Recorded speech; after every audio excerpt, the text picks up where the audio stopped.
Bem-vindos ao Baú IPP. Mais uma vez a gente vai dar aquela revirada no baú e trazer para vocês uma pregação que vai falar de novo ao nosso coração. Dessa vez, a pregação se chama As Marcas que Identificam o Filho de Deus. Você sabe quais são? Preste atenção então. Mas antes, a gente quer saber a sua opinião. O que caracteriza um cristão verdadeiro? Mas calma, se você não sabe, não tem problema, porque o pastor Arival Dias Casimiro, ele vai esclarecer isso para você. Então, diretamente do fundo do baú, vamos voltar ao ano de 2015. Convido você a abrir a palavra de Deus lá na primeira epístola de João, capítulo 3. 1 João, capítulo 3. Eu quero falar nessa noite sobre as marcas que identificam um filho de Deus. Copiou aí? É o tema do sermão. As marcas que identificam o filho de Deus, ou os filhos de Deus, ou você que se acha, que se diz aí, filho de Deus. Quais são as marcas? Quando, essa semana, eu estava assistindo televisão e passei no programa do Ratinho, estava tendo lá uma discussão para ver quem era o pai da criança. Vocês não assistem isso, só pastor que não tem o que fazer, fica assistindo Ratinho durante a semana, né? E a briga, e lá quando tem dúvida faz o teste de DNA, e o cara que estava negando foi pego de surpresa e quase apanha, porque juntou toda a família da mulher querendo espancar o sujeito. Todos nós temos um DNA espiritual. Ou você é filho de Deus, ou você não é filho de Deus. Tá certo? Então vamos à luz da palavra de Deus. Você não fica com raiva de mim, porque nós vamos expor as escrituras. Tá certo? 1 João 3. Vede que grande amor nos tem concedido o Pai, a ponto de sermos chamados filhos de Deus. E de fato, somos filhos de Deus.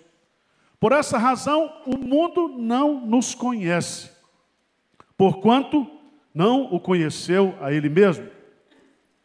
Vamos ler comigo aí o verso 2, bem forte, bonito.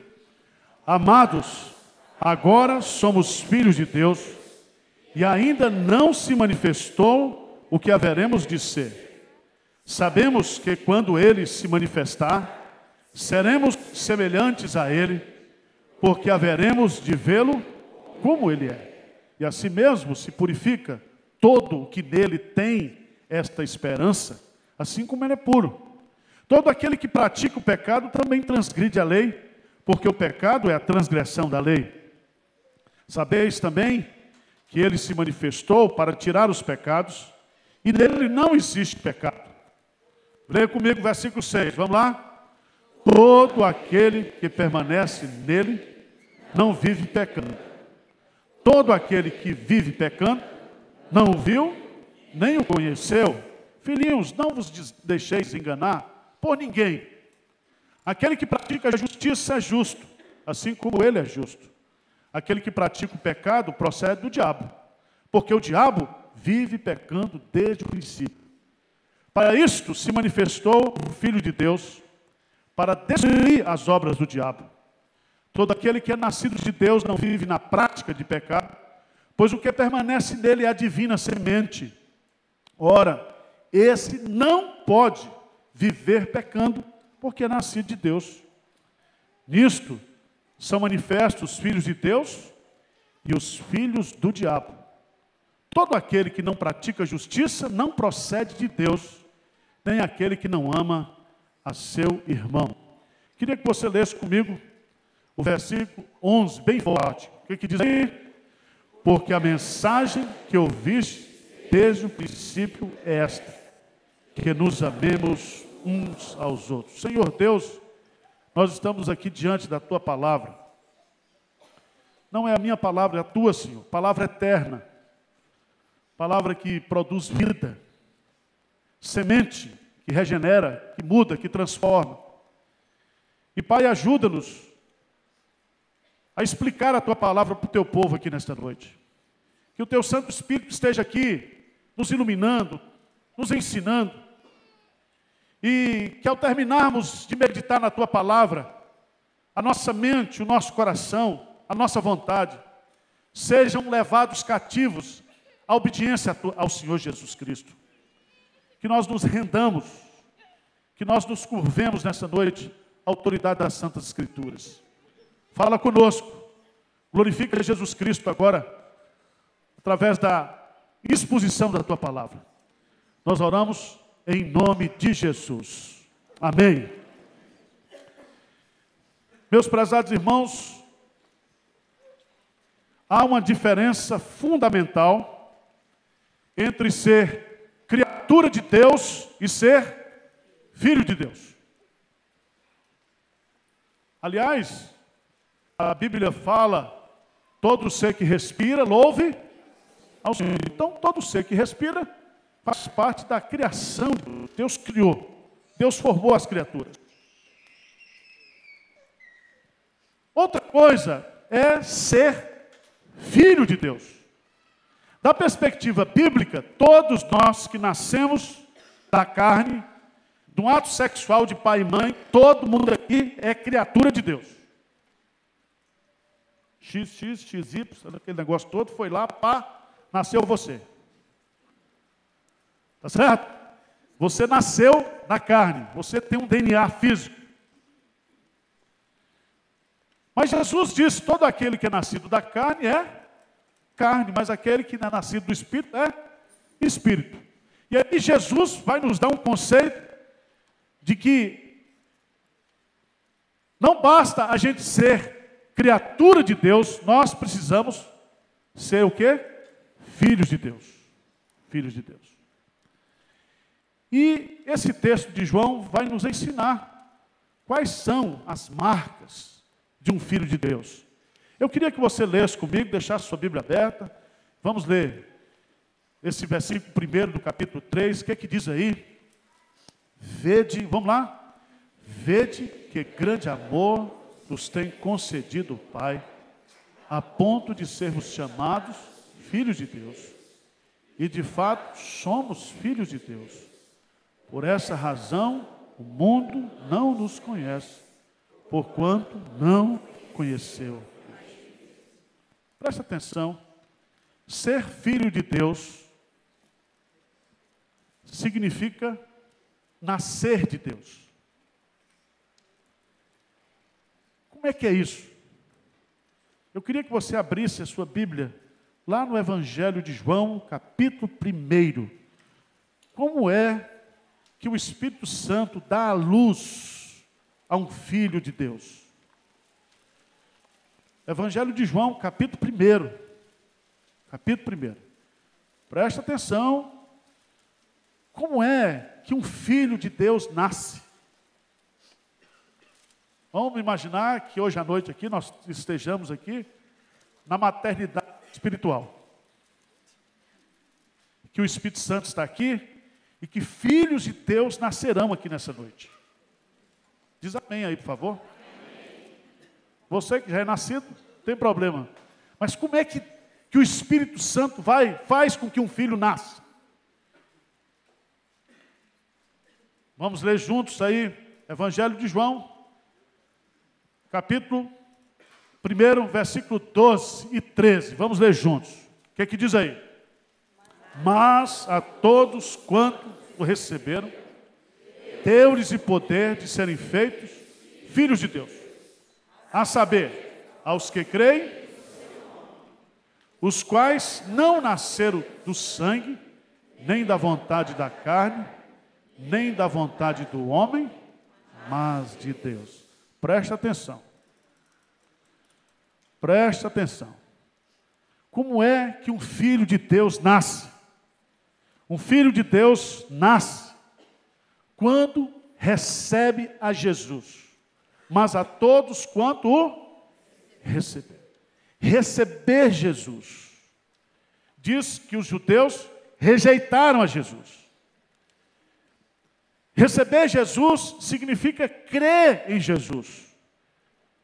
Mas a todos quanto receberam, deu-lhes o poder de serem feitos filhos de Deus, a saber, aos que creem no seu nome. Crer no nome de Jesus significa crer na pessoa de Jesus, em quem Ele é, e crer também na sua obra, no seu sacrifício. Significa você receber Jesus no seu coração, na sua mente, na sua vontade. Você recebê-lo como seu Senhor e o seu Salvador. É simples, é assim. Se você crê em Jesus, você vai nascer de novo. Tudo começa com esse ato simples. Por isso, o crente sempre está mandando as pessoas, aceita Cristo, aceita Jesus, crê no Senhor Jesus, não é assim? Mas observe que esse parto espiritual não é uma cesariana, não é um parto normal, é um parto espiritual. Vê o que diz o texto. Mas a todos quanto receberam, deu-lhes o quê?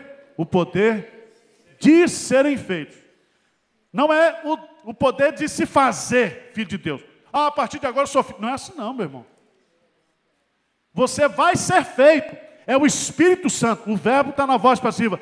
É o Espírito Santo agindo na sua vida a partir do momento que você crê na Bíblia, naquilo que Jesus é na Bíblia, naquilo que Jesus Cristo fez e que está registrado na Bíblia. A partir do momento que você crê, um poder sobrenatural, o poder do Espírito Santo age sobre você e você nasce de novo. Nasce de novo. Como é que é isso? Eu não sei. Isso se chama, teologicamente, regeneração, novo nascimento. Novo nascimento. E Jesus diz assim, se alguém não nascer de novo, não pode ver o reino de Deus. E Jesus diz assim, necessário vos é nascer de novo. Agora, isso é tão bom, porque Jesus Cristo diz que todo aquele que o Pai o trouxer a mim, jamais será o quê?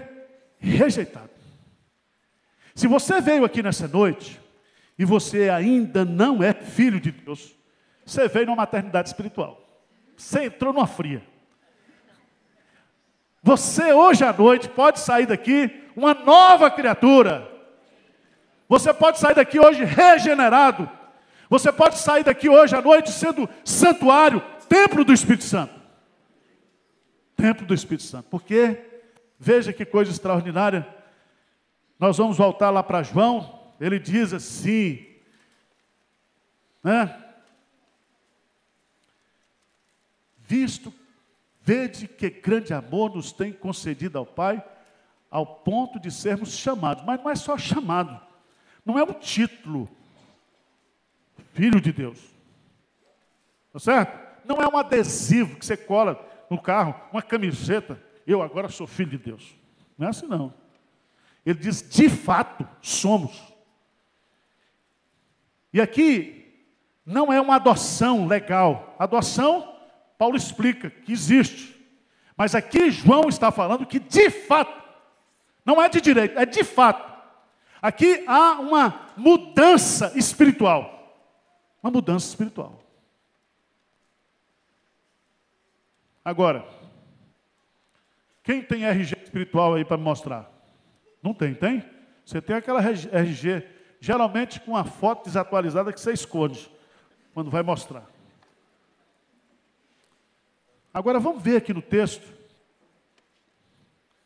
algumas coisas que são muito interessantes aqui. Porque ele diz que nós somos filhos de Deus.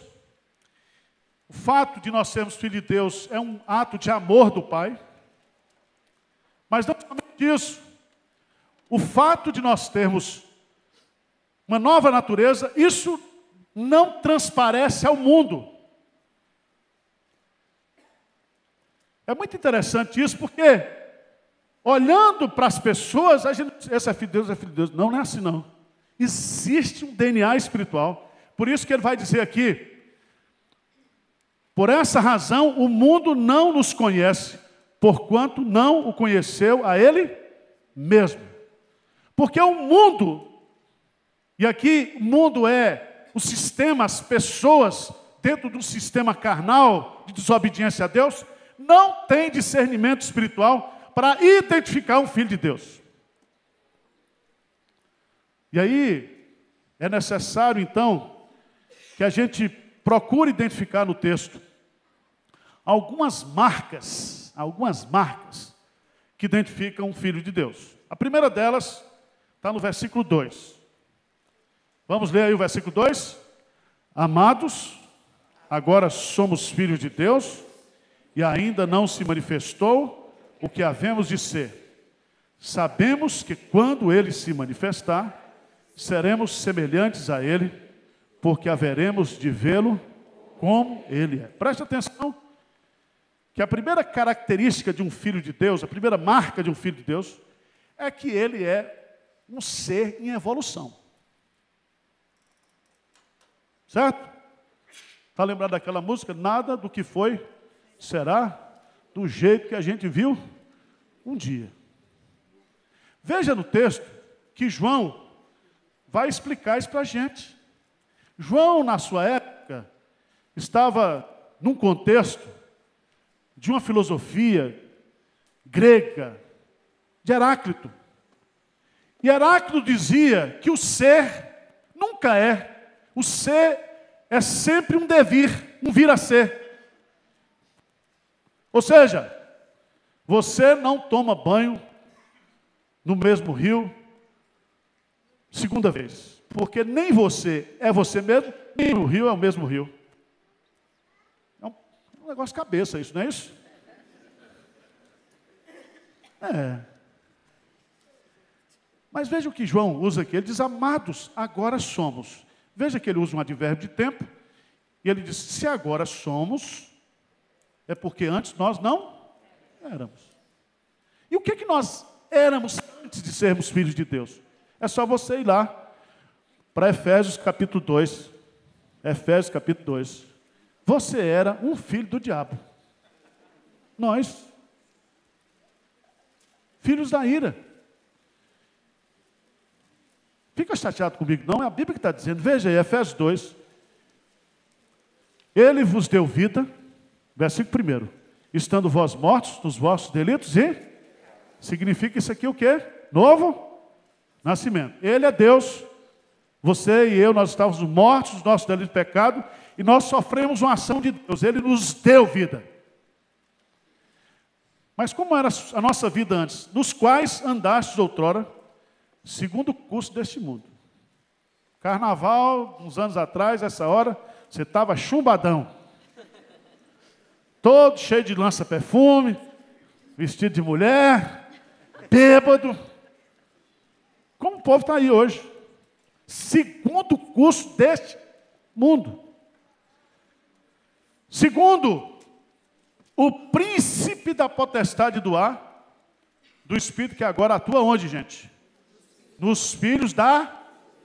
Quem são os filhos da desobediência? Todos aqueles que ainda não nasceram de novo são filhos da desobediência. Então, antes de você nascer de novo, você é um filho da desobediência. E aí diz o texto, entre os quais também todos nós andamos outrora, segundo as inclinações da nossa carne, fazendo a vontade da carne, dos pensamentos, e éramos, por natureza, filhos da ira, como também o quê? Os demais. Mas agora, o que João diz? Nós somos o quê? Filhos de Deus. Então o Filho de Deus tem um passado, o Filho de Deus tem um presente, mas o Filho de Deus também tem um futuro. Mas ele diz assim, mas ainda não se manifestou o que haveremos o quê? De ser. Nós éramos, nós somos, mas nós seremos. E aí vem uma coisa internacional, celestial, é que nós seremos semelhantes a Jesus. E diz que ele vai se manifestar na segunda vinda, e nós o veremos como ele é. Que coisa extraordinária. Então, preste atenção. A primeira marca de um cristão é esse crescimento, esse desenvolvimento do seu ser. Ele é um ser em evolução, mas não é da espécie de Darwin, não, é da espécie do céu. Você está evoluindo, crescendo espiritualmente. Por isso, que quando um crente para de crescer espiritualmente, para de se desenvolver espiritualmente, ele precisa questionar se ele está regenerado mesmo. Porque é da natureza do cristão crescer, se desenvolver. Ele é um ser em crescimento, em desenvolvimento espiritual. Isso aqui é uma marca, mas também é uma esperança. E veja o que o versículo 3 coloca. O que ele coloca no versículo 3? A segunda marca de um filho de Deus. O que diz aí? E a si mesmo se purifica todo que tem nele esta esperança, assim como ele é puro. O que significa isso? Significa santificação. Busca pela santificação. Um filho de Deus com DNA espiritual, ele é um ser em evolução e ele está aqui lutando contra o pecado, lutando para não pecar, lutando para não entristecer a Deus, lutando para abandonar vícios do velho homem, da velha natureza, tentando se despir do velho homem e se revestir desse novo homem. E é interessante, porque ele vai colocar uma coisa aqui, no versículo 6, diz assim: todo aquele que permanece nele, não vive pecando, todo aquele que vive pecando, não o viu, nem o conheceu. Vamos explicar isso aqui. Presta atenção, meu irmão. Todos nós continuamos, depois de crentes, de novo nascido, pecadores. Nós não somos mais escravos do pecado. Nós estamos livres do poder do pecado, mas nós não estamos livres da presença do pecado. O pecado continua em nós. Mas o que é interessante aqui é que João coloca um teste. Meu irmão, se você é uma pessoa que é crente, regenerada, filha de Deus, filho de Deus, você tem que lutar contra o pecado. Você tem que buscar uma vida de santificação. Você, como filho de Deus, você será tentado, você será provado. Você tem um demônio chefe que está ao seu derredor 24 horas por dia, procurando uma brecha para entrar na sua vida, para destruir você. Mas nós, que somos crentes, nós temos que lutar contra o pecado. Como é que explica hoje? Como é que se explica uma pessoa que diz que é filho de Deus, que nasceu de novo, que é membro da igreja, mas que continua com a mesma vida que ele tinha antes de se converter? Como é que pode?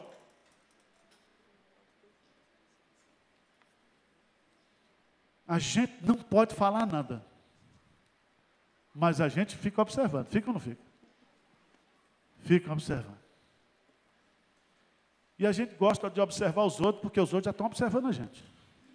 É uma fuxicada tremenda. E tem gente que torce para você dar uma caída para dizer: está vendo? Falei que aquele ali. Por isso que a Bíblia diz: aquele que pensa que está de pé, cuidado, para que não caia. Porque o pensar aqui é quando você, na sua santificação, nessa luta contra o pecado, você quer lutar contra o pecado usando a força da carne, e não é assim. O processo da regeneração começa com o Espírito Santo, e a santificação também é um ato da graça de Deus pelo Espírito Santo. Você não vai conseguir vencer o pecado se não for na força do Espírito. Agora, Se você é aquele que diz, tem jeito não, isso aqui não tem jeito. A carne é fraca, todo mundo peca. E na igreja é interessante. Na igreja é muito interessante, porque quando a gente peca na igreja, eles também, está todo mundo pecando. Eu conheço um monte de gente aqui na igreja, termina o culto, vai para um motel com a namorada. Vai para Raposo Tavares, a estrada do amor, a rodovia do amor. Eu não sei, não conheço. Eu não vejo aqui. Eu não vejo. Primeiro, eu não estou preocupado com isso. Segundo, cada um vai prestar conta de si mesmo a Deus. E com Deus não se brinca. Não se brinca com Deus. Então veja que todo aquele que permanece em Deus, nasceu de novo, não vive pecando, no sentido de que o pecado se torna um hábito constante na sua vida, ele não muda de hábito, ele não rompe com o pecado, ele gosta do pecado, ele tem prazer no pecado, ele justifica o pecado, ele muitas vezes racionaliza o pecado, ele projeta o pecado, ele usa todas as estratégias que só Freud explica. Mas a Bíblia está dizendo isso aqui. Santidade de vida é a segunda marca de um filho de Deus. E João diz uma coisa muito forte aqui. Todo aquele que vive pecando não o viu, nem o que o conheceu. Porque quem o conhece, conhecereis a verdade vos libertará. Veja no versículo 9 para mim. Leia comigo. 1 João 3,9. O que diz? Todo aquele que é nascido de Deus não vive na prática de pecado, pois o que permanece nele é a divina semente. Ora, esse não pode viver pecando, porque é nascido de Deus. Irmãos, esse versículo é precioso demais. Todo aquele que é nascido de Deus não vive na prática do pecado. Ele peca, mas não vive. O pecado para ele entristece, o pecado para ele aborrece. O pecado para ele agora não é um hábito prazeroso, mas é algo que lhe causa náusea, que lhe causa sujeira, que lhe causa incômodo. Ele é nascido de Deus. E é interessante que o Filho de Deus tem nele a divina semente. Semente. Lembra que lá para você nascer de seu pai e de sua mãe, teve um espermatozoide, um óvulo, deu aquele negócio e tá. Está você aí. Feio ou bonito é você. Espiritualmente falando, o sêmen que nos regenerou é a palavra de Deus. A palavra é a semente. E essa palavra que nos regenerou, que nos gerou, ela permanece em nós, porque o Espírito é colocado dentro de nós. Deu para entender o negócio desse? Por isso, que quando Paulo enfrentou as teses da Marta Suplicy, lá na igreja de Corinto, lá tinha o pessoal da Marta Suplicy, que disse que sexo é uma necessidade fisiológica, é como você comer. Deu fome, come. E Paulo falou, não é bem assim, o sexo é uma necessidade fisiológica, foi Deus que colocou na gente, mas o sexo tem um componente o quê? Espiritual. Porque quando alguém pratica sexo, se torna uma só pessoa. E ali não é um ato apenas físico, mas um ato espiritual. Por isso que Paulo vai dizer lá, que ele não pode deitar com a meretriz se ele tem o Espírito Santo de Deus, porque os dois se tornam um só.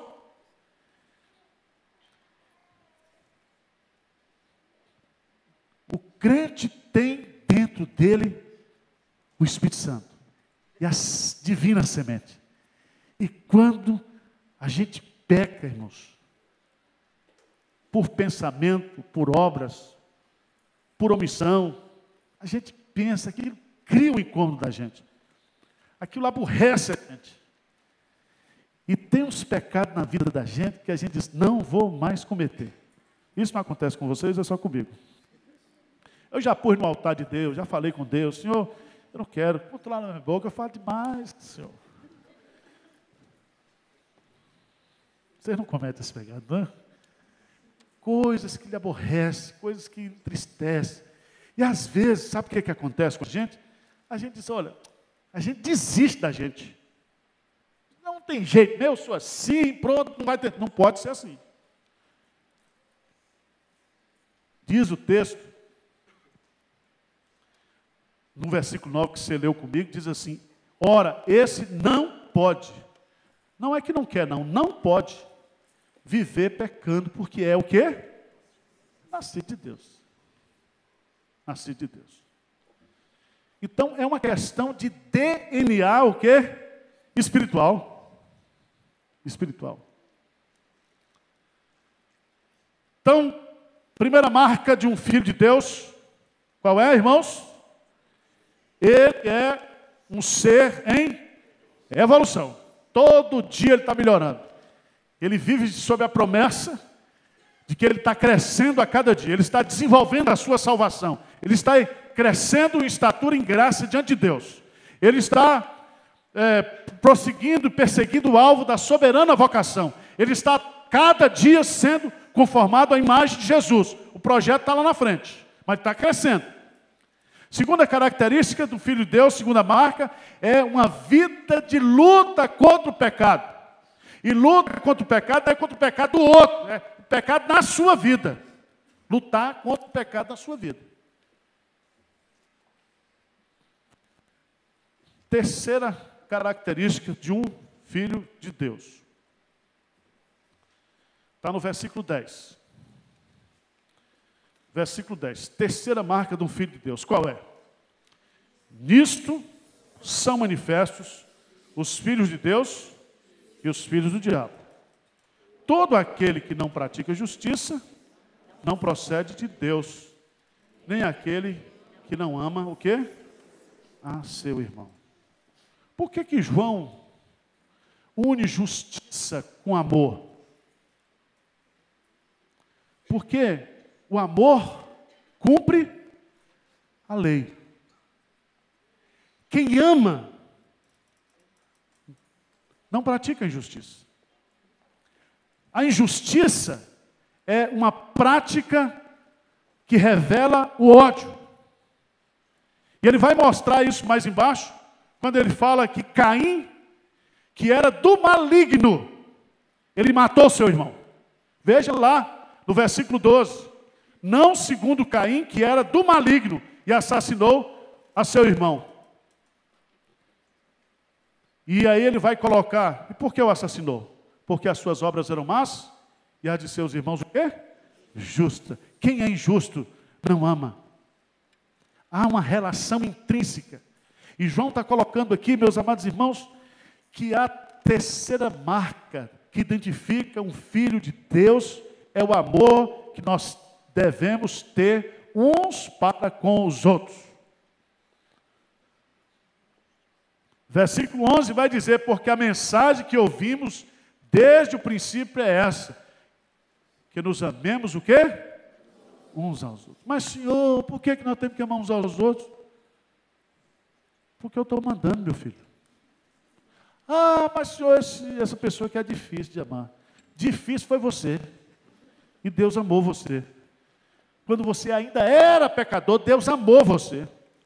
Quando você estava no mundo, vivendo na desobediência, praticando todos os tipos de pecados, como filho da desobediência, como filho da ira, Deus já amava você. Deus o ama antes da fundação do mundo. Deus o ama de forma eterna, incondicional. E aí vem uma coisa interessante. Eu queria que vocês abrissem. Lá no Evangelho de João, capítulo 13, quando Jesus fez a última ceia com os discípulos. E é tão bonito esse texto.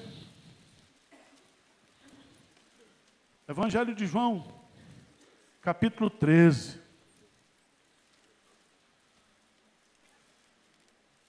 Porque Jesus amou os seus discípulos E João vai dizer, e ele amou até o fim. Jesus lavou os pés de Judas ou não? Lavou, enxugou. Judas estava lá. Quem foi que escolheu Judas? Foi o próprio Jesus. O próprio Jesus. Veja, no capítulo 13, que ele vai dizer, traidor é indicado, e depois que o traidor é indicado, Jesus dá um novo mandamento, versículo 31 em diante. Quando ele saiu, disse Jesus, agora foi glorificado o Filho do Homem. E Deus foi glorificado o quê? Nele. Se Deus foi glorificado nele, também Deus o glorificará nele mesmo. E glorificá-lo-á o quê? Imediatamente. Filhinhos, ainda por um pouco estou convosco.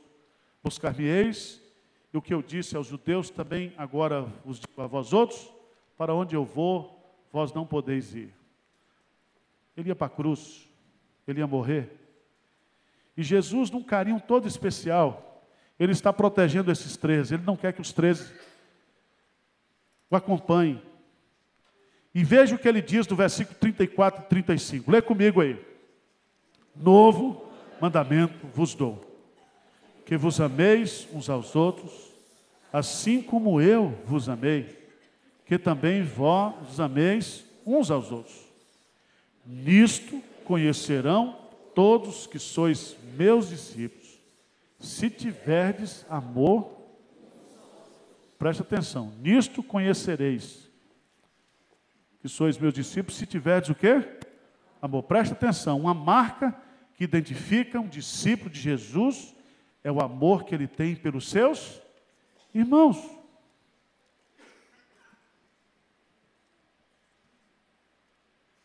Como é que faz isso, irmãos? Vamos olhar para a nossa igreja hoje. Se nós somos crentes, nós temos que amar uns aos outros. Do jeito que o cara é. Troncho, tranqueira. Mas você se lembra que ele é um ser, hein? É evolução. Ele é um ser em evolução. É o que o Dr. Rousseau Chet disse. Tenham paciência comigo, porque Deus ainda não completou a sua obra em mim. Esse cara chato que você está vivendo aqui na igreja, que Deus colocou aqui, para forjar em você o amor, para fazer com que você seja parecido com Jesus, esse cara vai morar lá no céu, na mesma rua, pertinho de você, eternamente. Aí você diz, eu não quero, você vai, porque ele vai melhorar. Chega lá, ele vai ser glorificado igual a você. Mas enquanto nós estivermos na escola da vida, a ordem de Deus, o mandamento de Deus, o que nos identifica com Deus, é o amor uns pelos outros.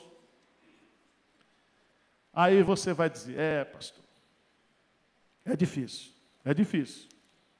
Veja lá no capítulo 15, versículo 12, Jesus diz assim, tem que decorar isso aí, tá? O meu mandamento é este, que vos ameis uns aos outros, assim como eu.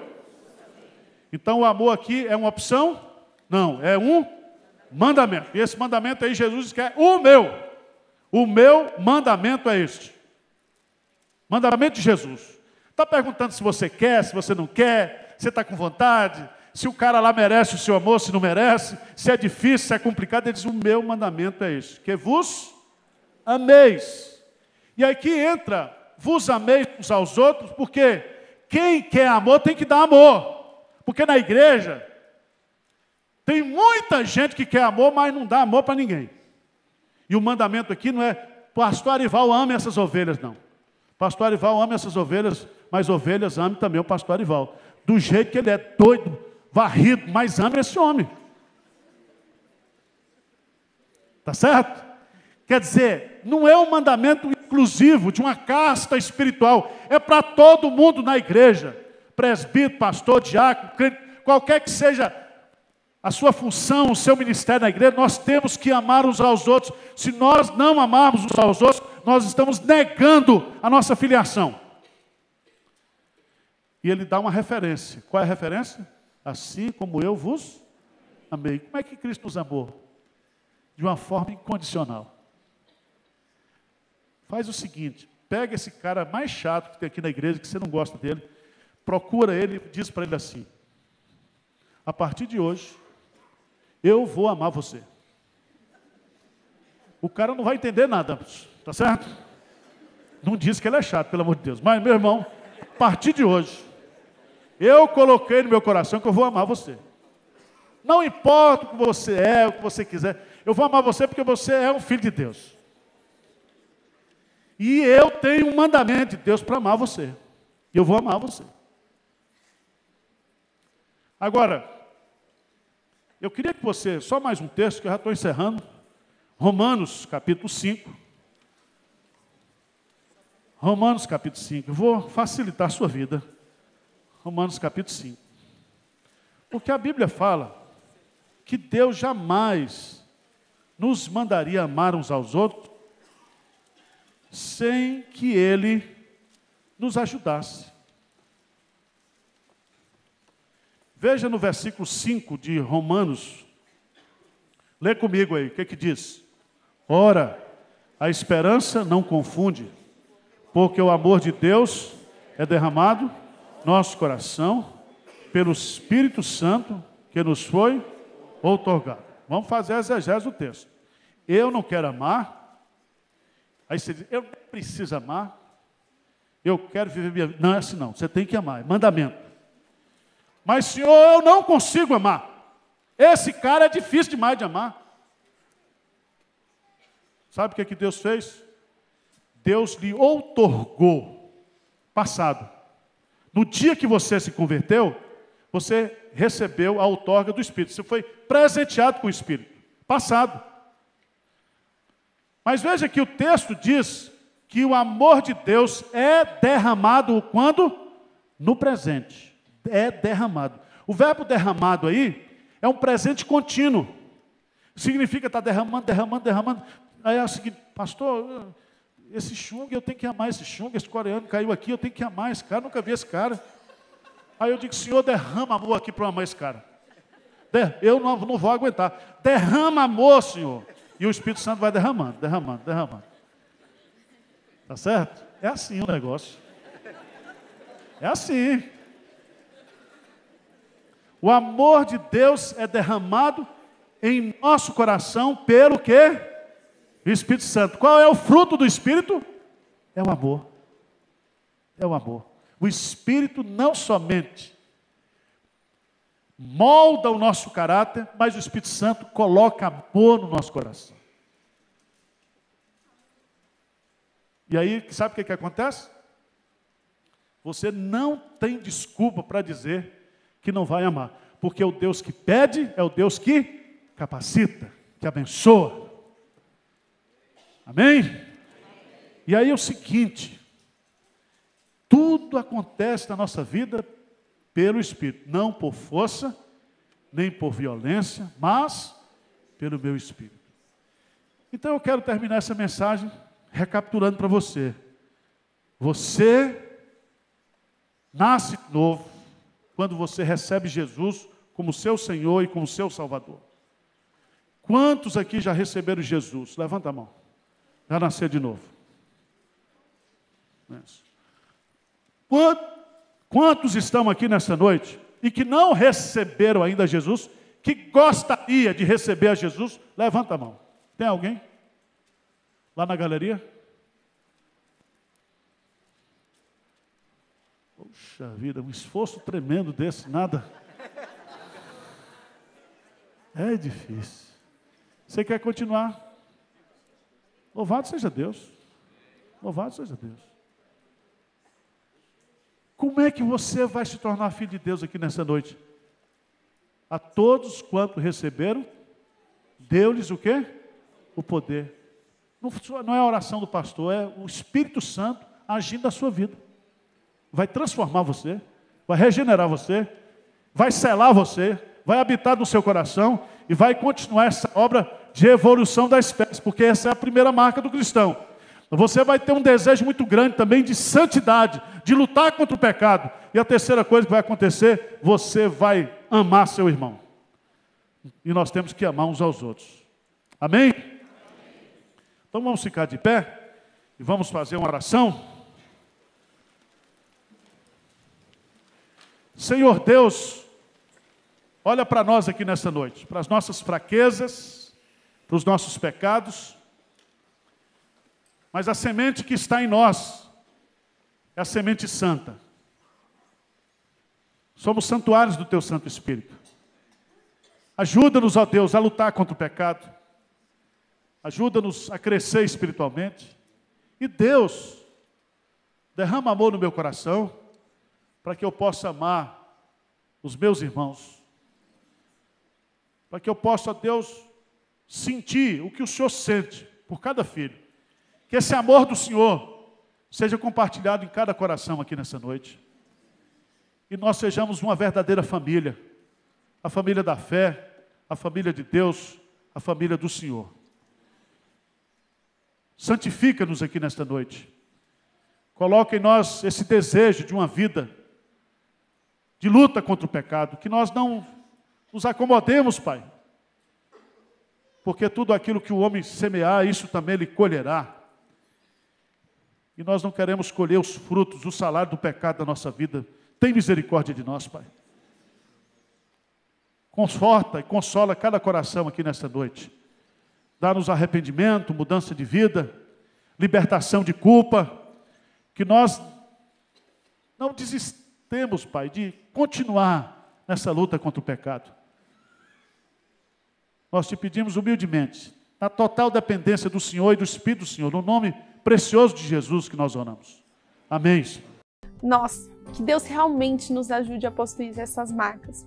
Eu quero agradecer muito a companhia de vocês, porque realmente é um privilégio a gente conseguir assistir isso juntos. Mas amanhã tem mais e eu quero a companhia de vocês, combinado? Então, até amanhã!